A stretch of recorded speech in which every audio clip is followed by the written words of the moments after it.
The stone that waited. At the edge of a winding river, a stone rested quietly. It had seen seasons turn, storms rage, and the slow dance of leaves across the water. Travelers passed, rushing to destinations, never noticing it. They called it lifeless, dull, unremarkable. But the stone knew something they did not. It had felt centuries of sunlight, frost, and quiet nights. It had watched countless lives bloom and fade along the riverbank. It had seen children grow into elders, lovers meet and part, and yet it remained, still and patient, a silent witness to the passage of time. Birds nested in its cracks. Rain pooled gently on its surface. Even the river itself seemed to bow around it, never washing it away. The stone understood that waiting is not weakness. Stillness is not nothing. It is the quiet gathering of strength, of knowing that some things cannot be rushed. One day, a traveler paused by the stone, tired and anxious. Seeing the stone's calm, he felt a strange peace wash over him. He realized that life was not only about moving forward at all costs. Sometimes, the greatest power comes from waiting, from observing, and from trusting that your moment will arrive when it is meant to. Even when you feel behind, even when the world seems to have passed you by, you are not lost. Life moves in rhythms beyond your understanding, and when your time comes, you will meet it fully prepared. The stone waits, teaching the wisdom of patience, and reminding all who notice that stillness carries its own strength. The shadow's gift. A man once spent his days fleeing his shadow. It followed him relentlessly, stretching, twisting, mocking him in sunlight and under moonlight. He cursed it, despised it, wishing it would vanish. One evening, after a lifetime of running, he sat down, exhausted. For the first time, he turned to face it. He saw that it moved only because of light. The shadow existed, not to torment him, but to remind him that light still touched him, that there was still life, warmth, and hope. He realized that the emotions he had always resisted, anger, jealousy, fear, doubt, were not flaws but evidence of vitality. They were signals guiding him toward growth. Rather than enemies, they were teachers, marking the edges of what he had yet to understand about himself. Slowly, he learned to walk with his shadow, rather than against it. He let it stretch alongside him, sometimes leading, sometimes following, but always present. And in this companionship, he discovered balance and self-awareness. We often hide from the parts of ourselves we fear or dislike, yet those parts are proof that we are alive. They offer lessons, opportunities to grow, and chances to understand the light within. When you embrace your shadow, you don't lose yourself. You find completeness. The lantern and the wind. A traveler journeyed through a valley swallowed by darkness. He carried a small lantern, its flame trembling against the gusts of wind that whipped around him. Rocks shifted underfoot, shadows stretched like fingers, and doubt whispered in the darkness. Every step seemed heavier than the last. He cupped his hands around the lantern, shielding the fragile light, aware that the flame was the only guide through the unknown. The wind tried to snuff it out, testing his resolve, and with each gust, he learned something vital. Courage is not the absence of fear, but the act of moving forward in spite of it. Hours passed. The wind tried every trick, howling, twisting, rattling, but the traveler never released the flame. Step by careful step, he advanced, and when he finally emerged at the valley's end, the flame was smaller, faint, but his hands and his heart were stronger. Life tests our light repeatedly. It throws challenges, obstacles, and uncertainty in our path. But every time we protect our inner flame, we grow resilient, patient, and capable of guiding ourselves and others through darkness. The wind is never the enemy. It is the teacher. And the light you carry, no matter how small, is enough to illuminate even the darkest path. The clockmaker's secret. In a small, dusty workshop, a clockmaker bent over his workbench. Tiny gears, springs, and hands lay before him, each part meticulously crafted. The clocks ticked softly, some old, some new, but all moved with deliberate precision. Visitors often asked why he spent hours on details no one would see. He would smile and reply, "The beauty is not for them. It is for the moment itself, and for me." Years passed. Some clocks stopped, some were lost, but the ones that endured carried the essence of his patience, care, and attention. Each tick was a testament to dedication unseen, a rhythm of quiet mastery that shaped time itself in small, persistent increments. Life works much the same way. The small, unseen choices, the kindness given quietly, the effort poured into work without recognition, the moments of reflection and thought, these accumulate. They form the structure of our days, the rhythm of our growth, and the foundation of character. Even if the world never notices, your care matters. Your effort shapes the patterns of your life in ways you cannot always measure. And in the end, that quiet, persistent work becomes your legacy, proving that the smallest acts of diligence and love echo far beyond immediate perception. The invisible bridge. A traveler came to a vast chasm that split the valley in two. The drop was dizzying, jagged rocks below, the wind whipping sharply. He saw no bridge, no plank, no rope, nothing to cross safely.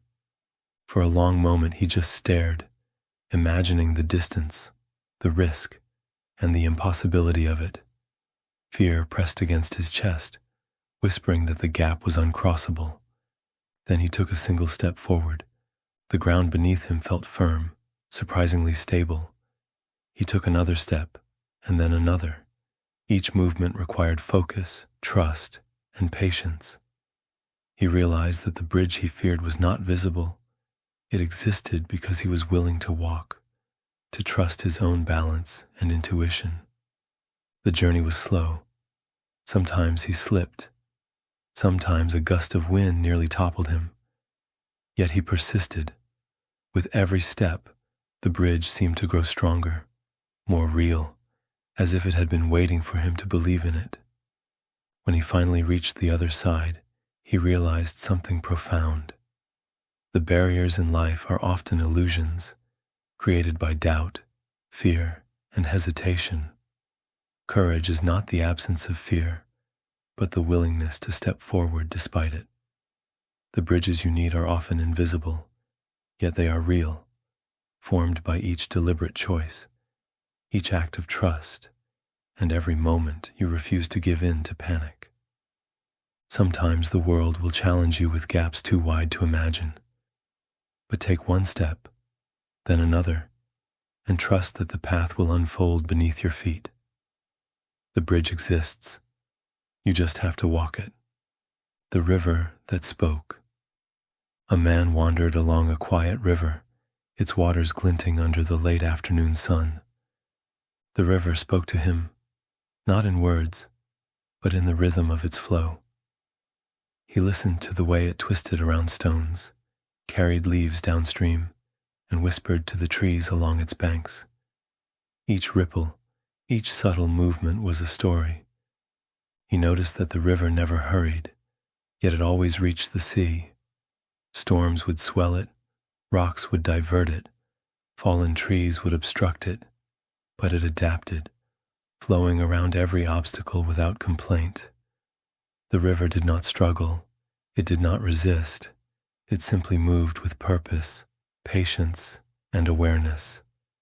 The man followed its course for hours, learning to observe, to move gently, to notice the small miracles, the way sunlight refracted on the water, how dragonflies skimmed the surface, how the river nourished the life around it. By the time he returned home, he carried a quiet understanding. Life works much like the river. Progress is not always measured by speed or force. Sometimes the most meaningful growth happens quietly, beneath the surface, invisible to those who only glance at the water. Patience, adaptability, and careful attention to what truly matters allow you to navigate life's twists and obstacles with grace. And just as the river leaves a mark on the earth without trying, so too does consistent care, thoughtfulness, and gentle effort leave a lasting impact on the world around you. The lantern in the fog. A traveler entered a dense fog, thick enough to swallow the horizon. He could barely see his own feet, and the path ahead was a mystery. In one hand, he carried a small lantern, its light flickering against the oppressive gray. Every step felt uncertain. Every sound was amplified, echoing in the fog like a warning. The traveler slowed his pace, listening, feeling, and trusting the faint illumination of his lantern. The fog seemed endless, pressing close, testing his courage and determination. Sometimes he stumbled over hidden roots. Sometimes the wind threatened to extinguish the fragile flame. Yet he held it close, adjusting it with care, refusing to let fear dictate his steps. Hours passed. Moments of doubt and panic threatened to overwhelm him, but with each careful step, he realized something vital. Clarity does not always come at once, and progress is rarely sudden. Even a faint, steady light can guide you through uncertainty if you nurture it, protect it, and trust in its presence. Eventually, the fog lifted. The traveler emerged onto solid ground, the lantern still glowing, small but unwavering. He understood that the journey had taught him patience, trust, and resilience. Life often presents paths we cannot see, fogs we cannot penetrate, yet even the smallest, most persistent light is enough to navigate through confusion, fear, and uncertainty. Sometimes the way forward is not revealed all at once. Sometimes you must take one step at a time, trust your inner light, and allow patience to be your guide. The kite that fell. A child ran across a grassy hill, a kite soaring high above. The wind was strong, tugging at the string, carrying the kite with exuberant freedom. Laughter filled the air as it danced against the clouds. Suddenly, the string snapped. The kite fell, twisting, tumbling, landing on the ground beyond the hill. The child chased it, heart sinking, imagining it lost forever. Days passed. The kite remained tangled in the branches of a distant tree, worn by sun and rain, bent and frayed. The child returned every day, carefully climbing, untangling, and repairing. Slowly, the kite regained its form, stronger than before, its colors more vibrant, its frame steadier. When the next strong wind blew, the kite soared higher than ever, gliding and twisting with grace and joy. Loss is not the end. Sometimes things fall apart so they can be rebuilt stronger, wiser, and more resilient. Setbacks, like the snapped kite, are not failures. They are lessons. Patience, persistence, and careful attention to repair what is broken allow you to rise again, sometimes reaching heights you could never have imagined before. Life is not about avoiding the fall. It is about learning how to mend, to rise, and to soar. The journey of recovery is as important as the triumph itself. The river of forgotten stars. A river flowed through a valley where stars seemed to fall and settle on the water's surface. A young woman sat on the bank each night, staring at the glowing reflections, feeling a strange longing she could not name. Villagers said the river was cursed, that those who lingered too long would be lost. But she stayed anyway. Night after night, she noticed patterns. Some stars drifted aimlessly, some collided and vanished, some were carried gently downstream. She began to see the river as alive, as a teacher. It moved without hurry, shaped by its surroundings but never losing its course. She realized her own life had been like the drifting stars, moments of brilliance scattered by circumstances, connections lost or misaligned, yet all part of a flow that eventually led somewhere. Sitting by the river, she learned to accept unpredictability, to embrace the current instead of resisting it, and to find peace in being carried forward rather than trying to control every twist. Eventually, she took a small boat and let the river carry her, trusting that even in uncertainty, the current would guide her to where she was meant to be. The river never failed her. It only waited for her to learn the quiet art of surrender. The garden that remembered. In a quiet valley, there was a gardener who planted seeds every morning. Some were flowers, others vegetables, some even trees. No one noticed him, and the town's villagers often passed by, shaking their heads, muttering about wasted effort. Why plant when no one will care? They asked.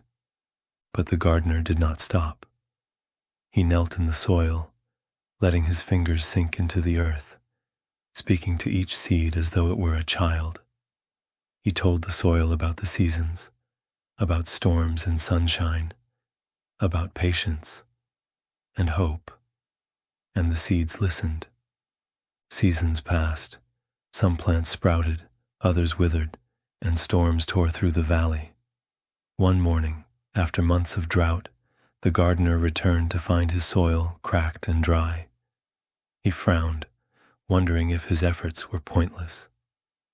Then, as he knelt and pressed his hands to the earth, tiny green shoots emerged, strong, resilient, reaching toward the sun. A traveler wandered through the valley and gasped at the garden's beauty. "How did this happen?" he asked. The traveler stayed for a while, watching the gardener tend his plants. He realized life was like this garden.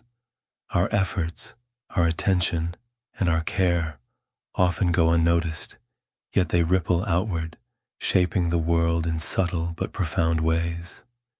Sometimes, the greatest impact comes not from recognition, but from the quiet devotion to what matters.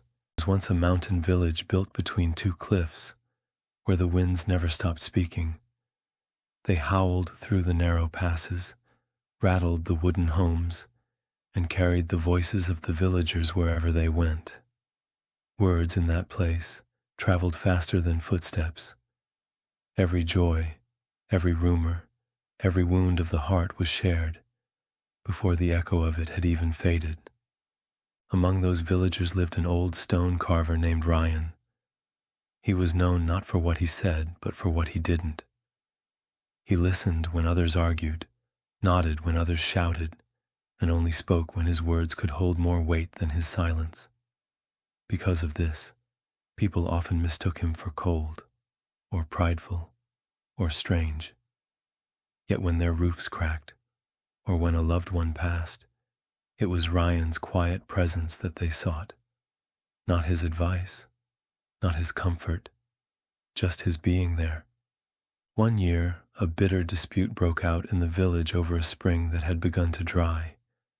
The people argued endlessly, each side blaming the other for wasting water or hoarding it. They formed lines at dawn, shouted through the night, and by the time winter came, no one spoke with gentleness anymore. Only anger filled the air. Ryan continued his work in silence, carving a new statue near the well, a tall stone figure with open hands and a calm face, turned to the sky. Each day he carried water from the spring, even though the villagers mocked him. "Old fool," they said, "your carving won't bring the water back." He didn't answer. He simply worked. Weeks passed. The arguments grew uglier. Families stopped sharing meals. The sound of voices, once lively, became sharp, breaking like glass in the cold wind. Then one morning, Ryan stopped carving. He sat beside the unfinished statue and closed his eyes. The villagers gathered, whispering. He neither ate nor drank. He didn't sleep. He didn't speak. He just sat, breathing, his silence louder than all their noise. Days went by. His stillness unsettled them. One by one, the villagers began to fall quiet too. The children stopped shouting. The elders lowered their voices. The arguing faded.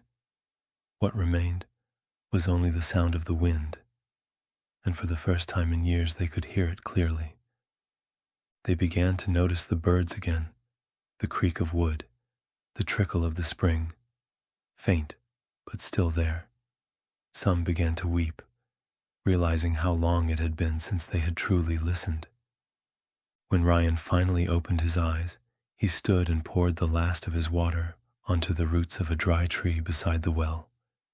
Then he finished his carving, not as a god or a hero, but as a figure with lips sealed and hands open. Beneath it, he carved words that said only, "When words wound, silence heals." By spring, the water had returned. The villagers swore it was Ryan's doing, that his silence had somehow restored balance. But Ryan only smiled. "The mountain was never deaf," he said. "It was we who spoke too loudly to hear." Years later, when Ryan was gone, travelers passing through the valley would stop at the statue. They said that if you stood before it long enough, the wind itself grew softer, as though the mountain remembered his stillness. And the villagers taught their children a lesson that no longer needed shouting. Sometimes, the strongest voice in the world is the one that chooses not to speak. The silent bell. Long ago, in a monastery perched atop cliffs that seemed to pierce the clouds, there hung a bell that had not tolled for decades. Its surface was dulled by rain and snow, its clappers stiff with rust. Monks passing beneath would glance at it, whispering that it was broken, useless, and forgotten. Yet the elder abbot insisted on tending to it every day. A young novice asked, puzzled, "Why devote yourself to a bell that will never ring? Is it not a waste of time?" Abban looked at the boy with eyes that had witnessed many seasons. "This bell has waited long before we arrived," he said softly. "It holds the memory of countless dawns and storms. Silence is not emptiness, it is potential. Every moment spent in care prepares the way for what is yet to be." Each day, Abban climbed the tower, carefully oiling the joints, polishing the surface, and testing the clapper. He worked slowly, methodically, observing the patterns of sunlight across the metal, listening to the faint echoes that still whispered from within. The novice grew frustrated with the apparent futility, yet Abban taught him to notice subtleties, how the wind passed through the tower, how small shifts in humidity affected the bell, how even the tiniest adjustments could change the sound. Storms came, lightning shattered nearby trees, winds threatened the tower, and rain washed the stones slick. Still, Abban climbed each day. He taught that preparation, diligence, and patience are forms of action, often invisible to the impatient observer. Even the silent bell held lessons, revealing that readiness and care cultivate enduring value. One night, a violent tempest struck. Lightning split a nearby tree, and the monastery shook. Abban, undeterred, climbed the tower and struck the bell. For the first time in decades, its voice rang clear and pure, cutting through the storm. Travelers far below, lost and terrified, heard it and found shelter. The monks understood then that effort devoted in quiet patience yields impact far beyond immediate recognition. The bell's lesson endured for generations. Life is often silent, yet every careful action shapes outcomes in ways unseen. Preparation, vigilance, and mindful attention are more powerful than sudden bursts of effort. Strength lies not only in doing, but in waiting, learning, and nurturing potential until the moment is ripe. The silent bell teaches that even what seems dormant carries the wisdom of persistence, the promise of purpose, and the guidance of enduring care. The mountain's mirror. In a time when mountains were believed to contain spirits, a traveler ascended a summit known as the Mountain of Mirrors. Its lakes reflected not the sky, but the inner state of those who gazed into them. The traveler, eager for triumph, expected to see courage and strength. Instead, he saw doubt, impatience, and fear. Frustrated, he intended to leave, thinking the mountain mocked him. Then an elder appeared, guiding him. The mountain reflects not to shame, but to teach, the elder said. True strength is revealed when we confront ourselves. Endurance is learned, not in the ease of ascent, but in grappling with what lies within. The traveler lingered, meditating near the mirrored lake, observing his reactions and emotions as days passed. Each reflection offered subtle lessons. Impatience led to missteps. Arrogance blinded him to danger. Humility allowed observation and growth. He began pacing his climbs with care, learning the mountain's rhythm, timing each step with deliberate attention. Over time, the traveler's reflection changed. Determination replaced doubt, steadiness replaced haste, and awareness replaced ignorance. The mountain had taught that obstacles outside are often reflections of what must be mastered within. Life's wisdom arises from reflection, patience, and deliberate effort, not from rapid action or impulse. Returning to the village, he shared his insights. True, courage is mindful. Strength is cultivated slowly, and growth requires patience and reflection. The Mountain of Mirrors remained, teaching that external challenges are amplified lessons of the inner world, and that enduring wisdom emerges only when one observes, learns, and acts with deliberate awareness. The whisper beneath the mountain. There was a mountain so tall its peaks scraped the belly of the clouds. For centuries, travelers tried to climb it, chasing the promise that those who reached the top would hear the voice of truth itself. Most never returned. Those who did came back silent, their eyes filled with something too heavy to describe. Among the curious was a young man named Aaron. He carried no armor, no rope, no map, only questions that had burned in his chest since childhood. He wanted to know why men suffered, why peace was fleeting, and why he could feel alone, even among many. For 7 days he climbed. On the 8th, he found himself surrounded by fog so thick it seemed alive. Each step felt heavier than the last, as if the mountain were testing the weight of his heart. He shouted into the mist, asking for guidance, but his voice returned to him in fragments. Finally, he reached a plateau just below the summit. There the air was so thin his thoughts seemed louder than sound. He waited, expecting the voice of truth to echo across the cliffs. But nothing came, only the low hum of wind moving through stone. He waited hours, then days. He spoke to the sky, to the earth, to the gods he didn't believe in. Silence was all that answered. On the 7th night, Aaron broke. He fell to his knees and whispered, "Why won't you speak to me?" Then, from deep within the mountain, a rumble, soft but certain, not thunder, not a god's reply, just the earth settling. And in that sound, Aaron finally understood. The mountain had spoken all along. It was never supposed to answer in words. It wanted him to see that truth isn't something shouted from above. It's something uncovered when all noise is stripped away. When he descended, the villagers asked what he found at the top. He only smiled and said, "The mountain doesn't speak to those who demand. It speaks to those who listen." The wandering lantern. Long ago, a sage wandered across endless deserts, carrying only a small, fragile lantern. Its flame flickered against the winds and shifting sands, easily extinguished. Travelers mocked him, laughing. What good is such a tiny light against the vast desert? But the sage understood a truth lost to many. Even the smallest source of guidance can illuminate the path through darkness if it is protected, nurtured, and respected. Each night, he cupped the flame with care, sheltering it from gusts, feeding it oil, and ensuring its steady glow.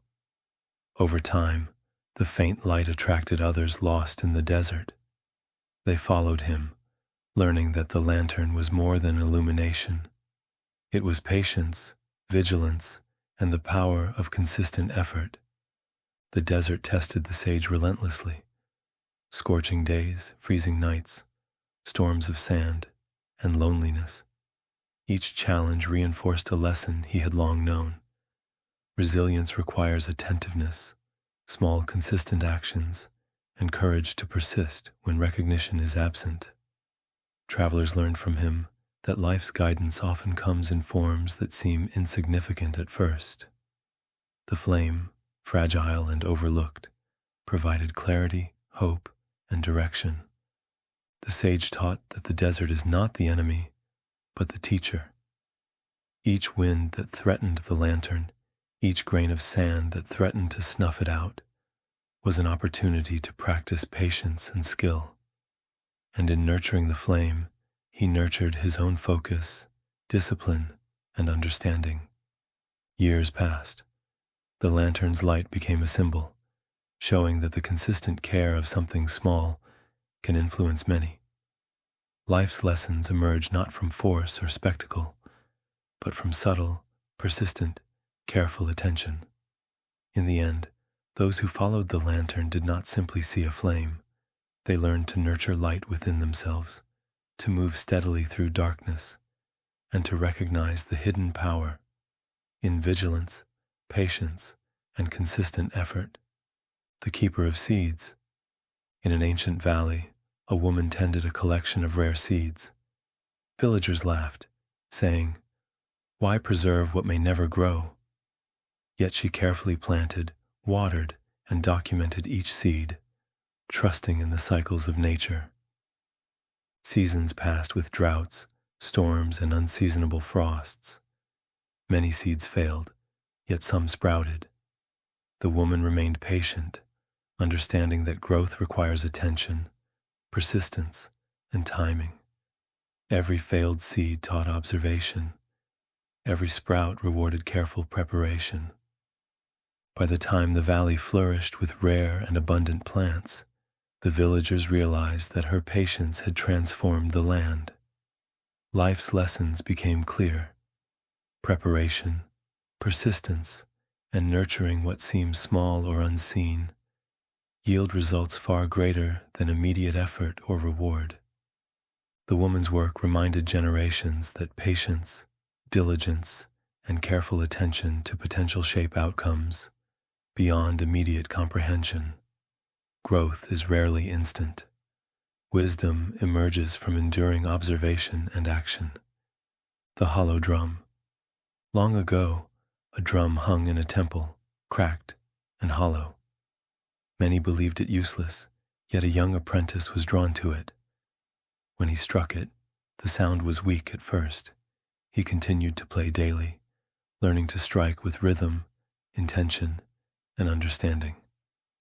Over months, The hollow drum resonated more clearly. The apprentice realized that even what seems flawed carries potential when nurtured with patience and care. The sound spread beyond the temple, guiding villagers to festivals, rituals, and gatherings. The drum became a symbol. Flaws do not preclude purpose. Patience and effort allow even broken things to shine. Life rewards those who notice potential, invest effort, and act with thoughtful consistency. Through the hollow drum, the apprentice learned that persistence, observation, and care transform apparent weakness into strength and influence. The broken bridge. In the kingdom of Karum, centuries before the tall towers of distant cities, there existed a bridge that connected two cliffs over a raging river. It had been built with care, yet centuries of storms, earthquakes, and floods left it broken in places. Travelers avoided it, fearing the fall into the river below. Yet one day, a boy named Tael arrived with a caravan of goods and animals. He looked at the broken planks and twisted ropes, and a strange determination took hold of him. "Why risk it?" asked an elder who followed him cautiously. "The river will sweep you away." Tael smiled faintly. "Every path has its danger. The question is not whether it will fail, but whether I am ready to move forward, despite uncertainty." The boy began carefully laying down stones, stabilizing the bridge where gaps had formed. Each plank was tested, adjusted, and reinforced. His companions grew frustrated at the slow pace, but Tael moved steadily, aware that the river below was both a danger and a teacher. He understood that life offers many broken bridges, situations where fear tempts us to retreat. Yet patience, deliberate action, and careful attention allow passage even across the most treacherous waters. Days passed. The caravan, animals, and villagers learned to move cautiously, balancing confidence with humility. Every step became a lesson in mindfulness. A moment of recklessness could undo all progress, while deliberate care allowed survival and growth. Tael, in guiding others, learned that leadership is less about commanding and more about example, consistency, and resilience. When the final plank was secured and the river safely crossed, the villagers celebrated, not just for the journey, but for the understanding that preparation, patience, and steady effort could overcome fear and apparent impossibility. The broken bridge remained a teacher long after the travelers departed. It reminded all who saw it that life's obstacles are less about the external challenge and more about the internal response. Fear will always arise, yet persistence, mindfulness, and humility shape not only survival, but wisdom. The weight of still water. There was once a man who lived beside a quiet lake, far from the noise of the villages. The water never rippled yet unless the wind demanded it. He would sit there each morning, tossing small stones into its surface, watching the circles spread until they faded into glass again. He lived a life most would call empty. No wife, no children, no glory, no noise. But he had one companion, the reflection of himself on that still surface. It showed him every truth he refused to face, every scar he tried to hide, every thought he thought no one could see. In the beginning, he hated the silence. It screamed at him louder than any war drum. He would pace the shoreline, shouting into the trees just to hear something answer. But the woods never did. The lake only stared back, unmoved. It was in that stillness that his anger began to crack. Seasons passed. His shouts turned to whispers. His whispers turned to breathing. And his breathing began to match the rhythm of the world around him. The wind, the water, the quiet hum of the earth beneath his feet. One night, Under a sky that looked more like an ocean of stars than a ceiling, the man asked the lake a question. "Why do you never speak back?" The water didn't move, the wind didn't stir, yet in the depths of his chest, something shifted. He realized the lake was speaking all along, not in sound, but in reflection. It mirrored his storms until he learned to calm them. It held his pain until he learned to let go. He stopped throwing stones after that. The surface stayed unbroken, and for the first time, he saw it clearly.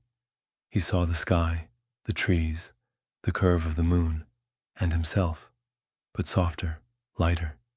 Years later, travelers would find him there. They said he hardly spoke, that he moved with a peace that made others uncomfortable. People don't understand silence until they've fought it, until they've tried to fill it and failed. The lake remained still, and the man remained beside it, both unchanged and completely different. He learned that still water has weight, not the weight that drags you down, but the kind that keeps you grounded. In its silence, he found everything the noise had stolen, the glass of time. Long ago, in a city that sat upon a river, whose waters seemed eternal, there lived an old philosopher named Isidore. He possessed a glass, clear and delicate, taller than most men, and smooth to the touch, made from sands that had been gathered from the farthest deserts. Villagers would come to him seeking guidance, marveling at the clarity of the glass. But Isidore never offered answers immediately. He only filled the glass halfway with water and placed it on his worn wooden desk, sunlight filtering through it in the early hours.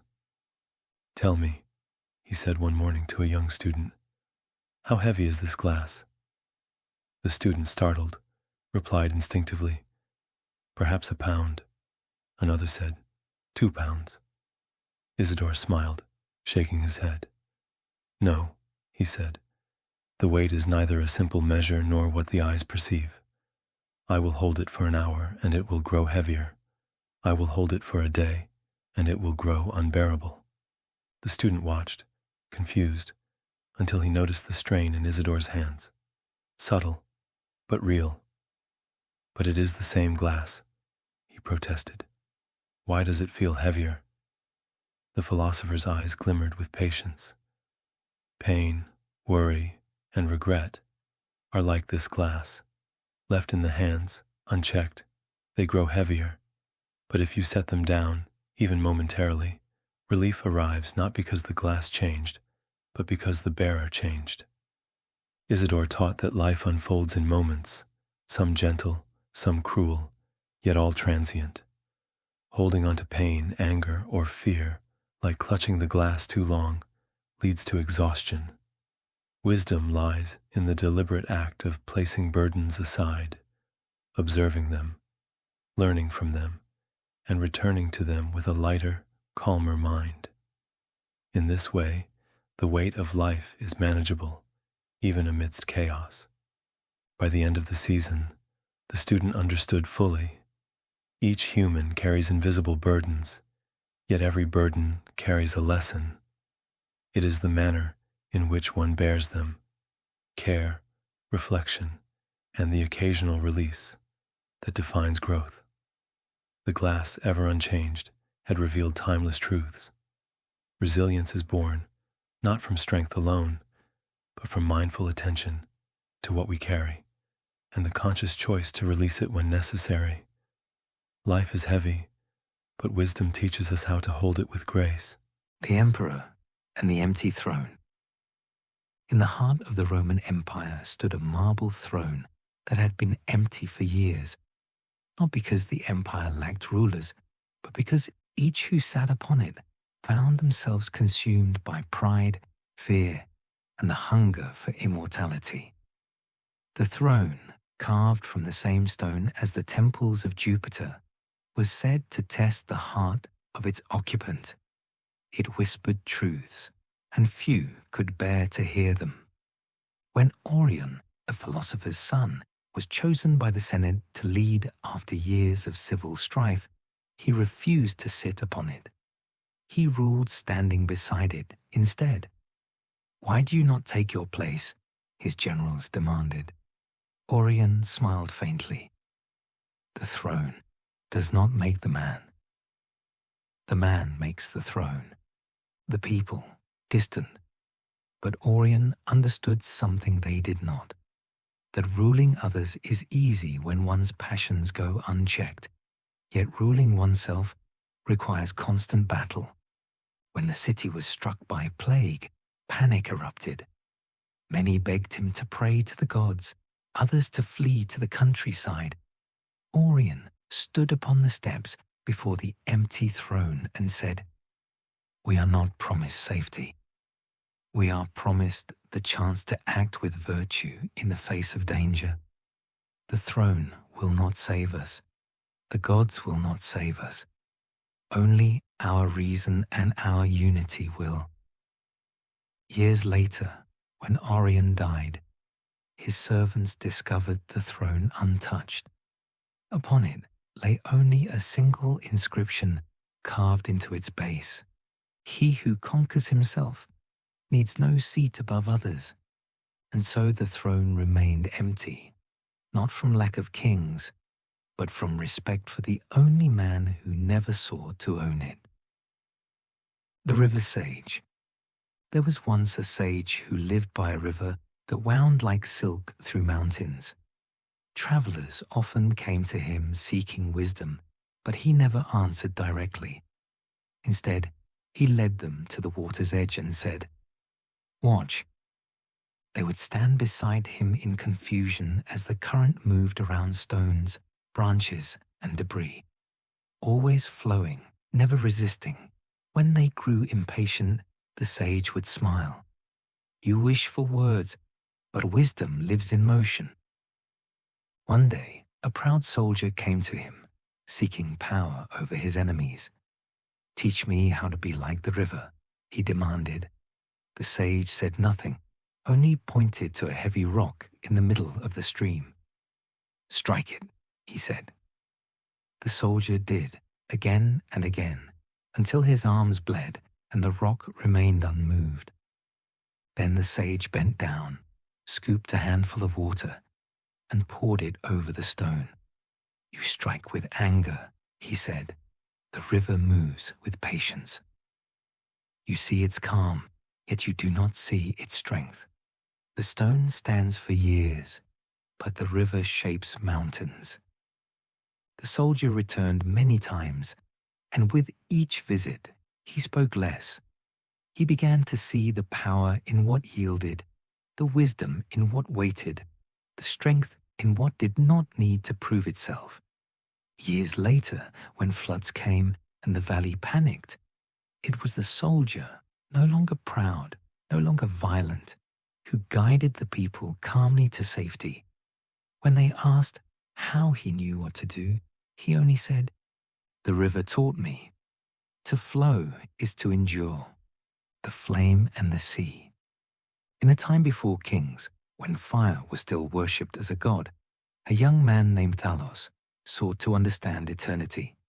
He was a student of the river, watching its current twist and shimmer under the sun. Each morning, he would ask it the same question: "How can I find what does not die?" But the river never answered. It only moved on. Frustrated, Thalos traveled to the mountain temple of Heron, an old philosopher who spoke in riddles. The air there smelled of smoke and salt. The temple stood between a volcano and the sea. Heron greeted him with a single phrase: "You wish to find what lasts, yet you stare only at what moves." For months, Thalos trained under Heron's silent watch. He was told to meditate before fire until his thoughts became still. He was told to walk to the sea each dawn and remain there until his fear of drowning disappeared. He hated it. The water changed daily. The fire burned differently each night. Nothing stayed the same. Heron rose, his eyes reflecting both the fire and the sea. That, he said softly, is eternity. Thalos looked closer. The fire consumed, but in doing so gave light. The sea destroyed, but in that destruction gave life. Change was not an enemy, but the rhythm that bound the world. To resist it was to rot. To flow with it was to burn bright. When Heron died, Thalos scattered his ashes into the river. "You are not gone," he whispered. "You are simply elsewhere." From then on, Thalos taught others not how to conquer time, but how to move with it, like flame, like water, like life itself. The potter of endless clay. In an old mountain village, there lived a potter named Elion. Each morning before sunrise, he would walk to the riverbank, collect clay, and return to his humble kiln. For 40 years, he shaped the same vessel, a simple water jug. The villagers mocked him. "Why not create something grand?" they jeered. "You could make statues, ornaments, or sell your craft to nobles." Elion only smiled. "Water fills what holds it well," he said. "So I must learn to make what lasts." Every pot he made cracked, some in the fire, some in the cold. For decades, his shelves were lined with the broken ghosts of his own effort. Still, he never stopped. He mended each one, studied the fractures, adjusted his clay, his fire, his patience. One year, a terrible drought came. The wells dried, and the river turned to dust. The villagers panicked, but Elion's hut was full of pots, hundreds, thousands. Though imperfect, many still held water. He offered them freely. His pots, once ridiculed, became the vessels that sustained the entire village. When asked how he endured so many failures, he said, "I did not endure. I grew with them. The fire that cracked my clay also hardened my hands." Elion died old, his kiln still warm. The villagers buried him with one of his broken jugs, for it was not perfection that defined him, but persistence, the quiet strength to keep shaping, even when nothing seemed to hold. The blacksmith and the sword that wouldn't break. Strength is built not by success, but by surviving the flame.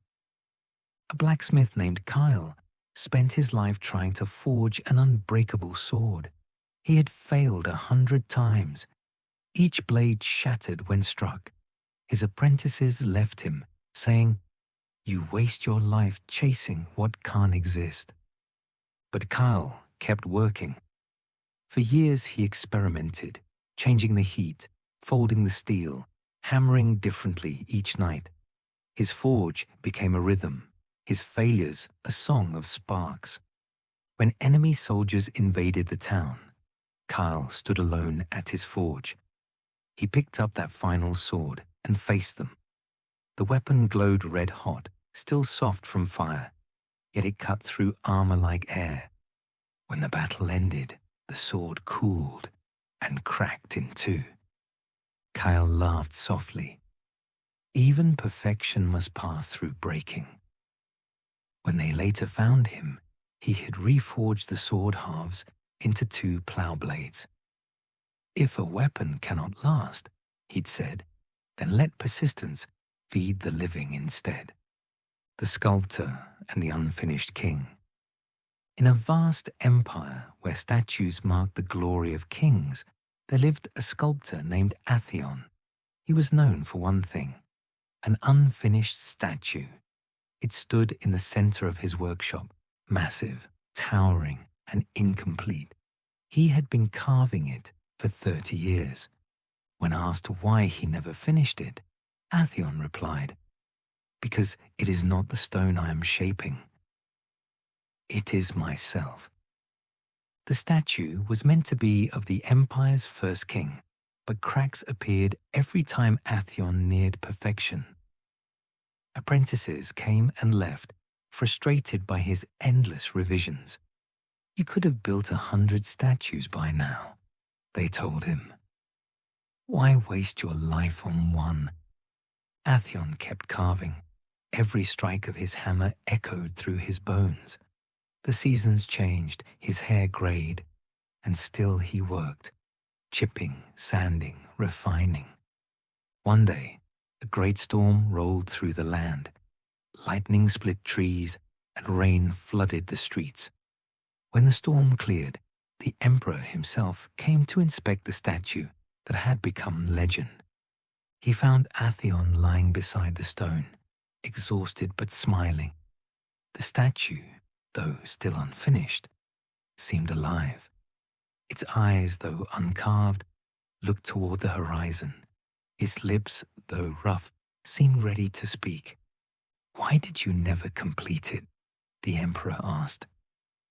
Atheon whispered, "Because perfection kills growth.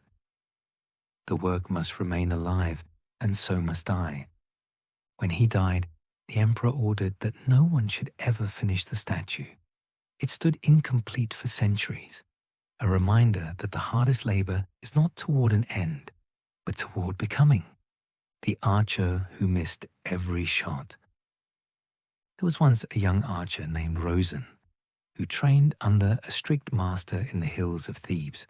For years, Rosen could not hit the mark. His arrows bent, broke, and missed entirely. His master never scolded him, only said, "You aim with your eyes, not your soul. Until you tire of failure, you will never learn to see." So Rosen trained longer than anyone, shooting through wind, rain, and darkness. He stopped counting his arrows after 10,000. He forgot the faces of his friends, forgot sleep, forgot everything but the target. Years passed. One day, when his master grew old, he said, "Show me." Rosen drew his bow, breathed once, and fired.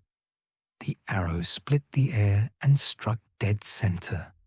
Then another, and another. The master smiled. "Now that you've learned to hit your target," he said, "you must learn why you aimed for it." Rosen spent the rest of his life teaching archery not as sport, but as meditation, that the discipline of work transforms the worker more than the result. He told his students, "The mark you strike is nothing compared to the one you carve inside yourself." And though the world remembered him as the greatest archer alive, he remembered only the thousands of arrows that missed, for that was where his greatness was forged. If you made it to the end of this video, consider subscribing. It only takes 3 seconds and allows us to keep making these long videos. I hope you enjoyed and have a good night.